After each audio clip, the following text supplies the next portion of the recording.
Yeah, I mean, I was super unfortunate because I was really looking forward to play a game style like Dasha's, because I think she plays different than a lot of other players.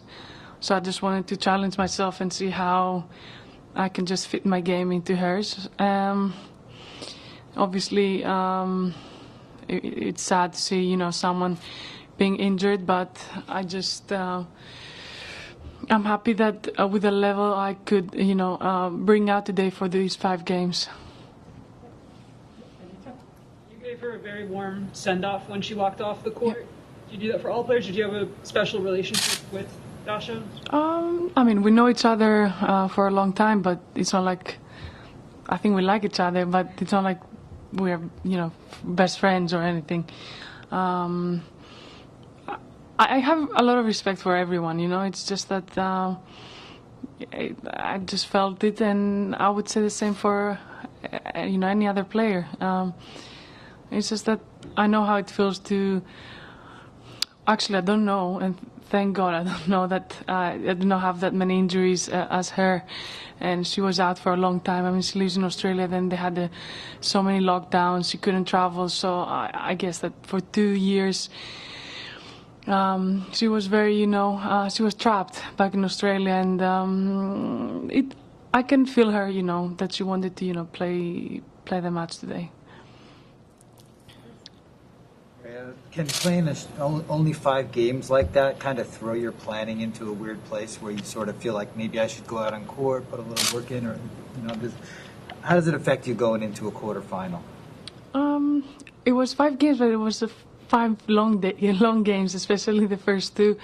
I had a half an hour warm up, then I played for 40 minutes. Now I think it's an hour and 10 minutes, so it's plenty enough for a day on a tennis court between matches. So I never thought like I needed to go and practice more. I put the hours before coming to the tournament. I think it's clever, to just do what you have to do during the tournament and not overdo it. So I was just, thinking of how can I protect my body so I can go deep here. Congrats on making the quarters. Thank you. I'm curious, Raducanu was talking about how if it was last year, her goal would be to just win a round at a slam. Okay. And this was before she won the U.S. Open. This year she did that at the Australian Open, but now obviously everything feels different. You become more ambitious, etc. For you, you've now made quarterfinals or better the last 3 events. You're consistently in these rounds. And if you were to flash back to like 4 years ago, these results seem amazing. Now you're taking them in stride. At what point along the process did this become what you expected of yourself and you don't get so excited about making a quarter at 1,000? I would say last year when I made, I don't really remember the number, but was it 7, 8 semifinals, 8? Because then it felt like the tournament didn't feel long. Now I feel like I still have a lot in the tank for 3 more matches. It might be 1, might be 2, might be 3, but I feel like, I just have, because I'm used to going deep, now I feel like it's not something new for me. So I would say from last year I started feeling like, it doesn't feel like very tiring to go deep into a tournament. So it takes time. It takes a different amount of time for every player. It depends also when you break through, I guess. And for me, as we mentioned so many times, that last year was a very, crucial year for me. And I think I just feel very comfortable now being in the later stages of the tournament. Maria, I'm curious, you started your tournament with the Tiebreak 10 event. I'm wondering just what that was like, how it sets you up for this event, getting some practice in there, and sort of everyone at that event is pretty young for the most part, and so I'm curious just like how you learn to play exos. It's kind of a unique sort of entertainment skill you have to develop, even if it's still prize money on the line and stuff, like how you learn to sort of put on a show for people in that kind of environment. for sure. I mean, I don't have the experience on playing so many exhibition tournaments. I think it was a lot of fun, you know. I mean, like, I saw you guys after that, and actually a lot of people came up to me and they said that they really enjoyed it, and that also made me feel like, because I didn't know how people would react in like tiebreak tennis, in a tiebreak tennis format. But I think it was fun because, you know, you get to spend a little bit of time with the other players. I was chatting with you know, a couple of players that I never had the chance to chat more than the usual. I think it's a very nice way to, you know, just get your mind a little bit out of the tournament, but still play some tennis. And we also played in night conditions, which for me, it's not my favorite here, but I just felt like, you know, I could try different things, which I did in case I play a night match in the tournament. You talk about chatting with players, like what's it like sort of, I guess, socially, because usually you're not sort of having to sit next to each other watching matches together, like what's that, and who did you talk to who you maybe hadn't talked to before? I mean, I have a pretty good relationship with most of the players, but I had you know, long chats with Simona that I admire a lot, and you know, she was the oldest one in the group, so she was making fun of it. Then you know, with all the girls before entering the court, and obviously I know Ons very well and Paula, and I spoke a little bit with Amanda, Naomi, that, you know, I haven't spent so much time with them, and it was fun. I really enjoyed it. You come from a country known for some great food, lots of great food. I just wondered, here in the desert, a lot of the players go to In-N-Out Burger. Been there, that's a rumor.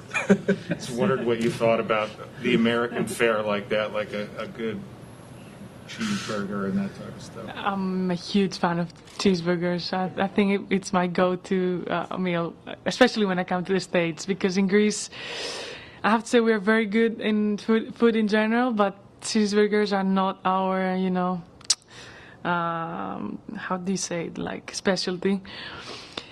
I rarely eat a burger when I'm back home, actually. But, you know, there are very good things about American food, but then there are some that are very calorific. You go to Cheesecake Factory and just a regular size meal, it's 1,000 calories, and then you're like, oh God, I need to practice more in order for me, you know, to earn this. I'm spoiled, yes, on a way, because I grew up with very good ingredients and food. But at the same time, I'm just enjoying something different here in the U.S. But I'm strict with my nutrition. Not that day, obviously. But the rumor's true. the rumor's true. Oh, good. Yeah. She's proud of it. I am, actually. I don't see anything, you know, weird about it. You're going to burn it all off anyway. Yeah. So. Sometimes I do it more than I have to, but in general I don't. And that was one of the days. I earned it. I made the final, so let's yeah. Go ahead, Chris. Well, continuing your discussion with Courtney about going deep in majors, getting used to it. We had Petra Martic in here earlier, and she said she felt empty, like she's been through so much emotionally to get to these quarterfinals. And I just wonder, for you, now that you have the experience, is that one of the ways you benefit? You can be more even, more relaxed, not such a big deal that you've got a really big match to play next tomorrow. Yeah, I just feel like, I know it might sound a little cocky, it might sound weird as well, but I feel like the tournament starts now for me emotionally. I try not to spend so much energy in unnecessary things, and you know, having my little sister with me here makes my life outside the court a lot, you know, more fun. And it's, of course, having, you know, a team like mine, it also makes very entertaining my time outside the court and inside the court. So I think that helps. And I'm actually very fresh. I don't feel like in any way that I'm empty or I have had, you know, I spend a lot of energy or unnecessary energy in the matches. Just looking ahead then, either Golubich or Rybakina. Can you just talk about each of them as opponents and what challenge they present to you? I mean, they're two very, very, very different players. Obviously, I lost to Victoria here in October. But, you know, she likes to make balls. She likes that slice, that one-handed backhand. She likes to change the pace. I think that I have a better game now than I had 6 months ago. I'm a more aggressive player, and I know how, in case she wins that match, how to play her. And on the other hand, you know, Rybakina, of course, she's one of the best servers on the game. I know what she likes. I know what she doesn't like. She likes to hit hard.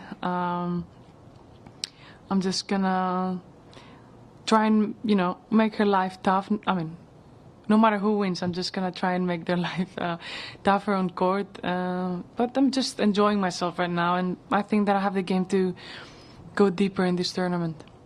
I'm just curious for your sort of as a cultural experience as a European, when you get to Cheesecake Factory and they hand you this book that is the menu, Oh yeah, and you see the calorie counts and everything on the menu in California. yeah. What do you think? What do you make of that as a document? Do you mean if I like the fact that Well, they're... what emotions do you have when you see this Cheesecake Factory menu and all of I actually don't look at the menu anymore because I know what I'm getting. I get the same thing every time. What's that? It's Da Vinci pasta, extra chicken. So I make sure it's the extra protein, you know, in there. And sometimes I do ask for less sauce because sometimes it can be, you know, too saucy. But actually, Cheesecake Factory is one of my favorite places in the U.S. We always hear that if players are in a good place in their head off the court, it'll translate to results on the court. And I just wondered how much truth that is for you. Yeah, I mean, I have a very normal life outside the court. When I'm back home, you know, I go out with my friends. When I go, I mean, out, not partying, you know, I just mean having a normal life, like going to dinners and stuff. It's not like if there was someone to tell me, you know, you have to stop playing tennis tomorrow. I feel like I have a lot of things that I could do, which I think makes my life a lot more calm and, you know, I can enjoy my life outside the court, especially right now that I'm more settled player on the top, and of course, as I said before, having a team that is fun and is not miserable, and you can spend time with them. And you know, as I said, now in the U.S. I have my sister because she lives here. I try to have people around me, whether it's my boyfriend or someone, some friend of mine or my family. It always makes, you know, your life on the tour a lot easier. But I like the fact that I'm a normal person outside the court, and you know, I think I consider myself a fun person to spend time with.